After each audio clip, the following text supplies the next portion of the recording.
সৌমিত্রিষা কুণ্ডু বাংলা টেলিভিশনের জনপ্রিয় একজন নায়িকা। মিঠাই ধারাবাহিকে তার অভিনয় তাকে জনপ্রিয়তার শিখরে পৌঁছে দিয়েছিল। তারপর বড় পর্দায় তাকে দেখেছে দর্শক।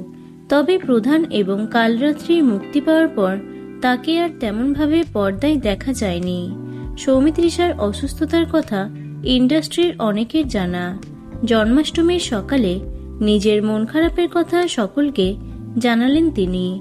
সৌমিত্রিষা যে কৃষ্ণভক্ত সে কথা জানেন তার অনুরাগীরা। নিজের জন্মদিনে হোক কিংবা জন্মাষ্টমীতে তার মন চাই বৃন্দাবনে যেতে, কিন্তু শরীর খারাপের জন্য তার হয়ে ওঠে না। কি এমন হয়েছে অভিনেত্রীর, কি বললেন তিনি, চলো জানা যাক। অভিনেত্রী বললেন, এত শারীরিক অসুস্থতা, দাঁড়িয়ে থাকতে না পারা, কাজ করতে না পারা, সব মিলিয়ে মানসিক শান্তি চলে গেছিল। জন্মাষ্টমীর আবহে শারীরিক এবং মানসিক কষ্ট সব যেন হাওয়া হয়ে গেল।